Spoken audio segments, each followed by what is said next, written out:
Well, basically, the SpaceX management and advisors are moving forward with plans for an IPO, targeting next year, mid to late next year. Timing could slip to 2027, of course, as they go forward with these plans. But if they do, it would eclipse the 2019 record set by Saudi Aramco, raising more than, far above, significantly more than, according to some of the people, the $30 billion.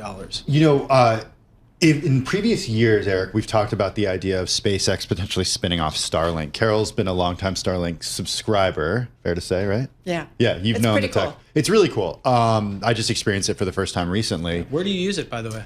On a boat.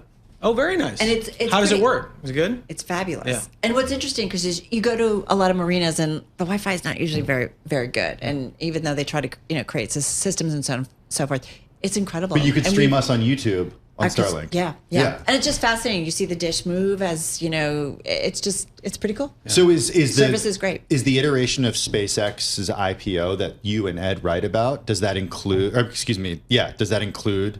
Starlink? This is for the entire company. Is there not talk about spinning it off anymore? As you pointed out, over the years, SpaceX executives have talked about an IPO, and the idea is that as they become cash flow positive, they could spin off Starlink as its own IPO. It's more of a consumer tech play, but the plans have changed. And if you look at the growth of SpaceX, and you look at not just becoming the most prolific rocket launch company on Earth, but now they've got plans for their gigantic Starship, which is, they're developing to take humans back to the moon at some point, and eventually, if you believe Musk, Mars, we'll have a Mars colony at some point.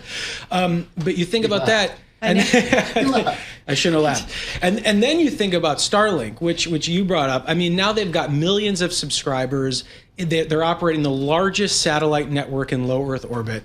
So all of these factors are coming together to portray a company from a position of strength and growth. And look, Musk, so many people believe in Musk. He's got plenty of detractors, plenty of naysayers, but many people wouldn't want to bet against him, and you're seeing some of that momentum. Well, when I think about Starlink too, I think, wait, is this going to replace our internet providers eventually for our home?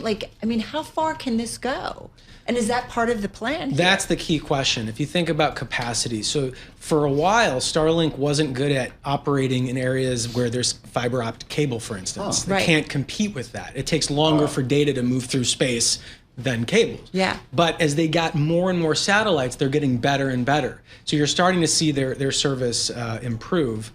And one quick funny story, if you'll bear with me, is I was on an Alaska Airlines flight here, and Ben Minicucci, the CEO of Alaska, happened to be on the plane. Nice. And the internet was going in and out. Of course it was. And he comes rushing up the aisle and grabs one of the flight attendants and says, you reset it, and he's having this conversation. And then we happened to have Bloomberg and Ed board with him the next day at a conference. So I said to him, I relayed this, and I was like, listen, what were you thinking as this is going on? He goes, I can't wait for Starlink. And so they're one of their customers. So airlines are starting to bet on this. And I've told this story 10 times already today. Yeah, you've talked about this. I took my first United flight with it last weekend, and it was totally game changing. And United's going to have it by the end of this year on all their small 2-cabin regional jets, so the smaller ones. But it was completely game changing. Eric, before we let you go, the other companies that compete in this space.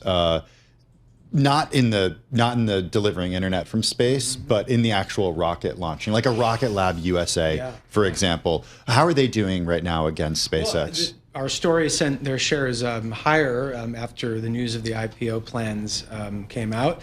But Rocket Lab is a formidable challenger. They're doing really well.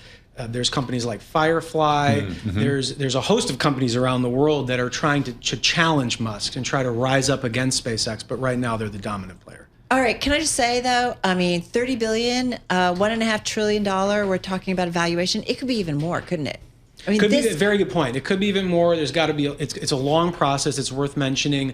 They're in the beginning stages of this, and so you've got to do a roadshow. You've got to get the banks globally. You've got to get the banks involved, and absolutely, it could be significantly higher.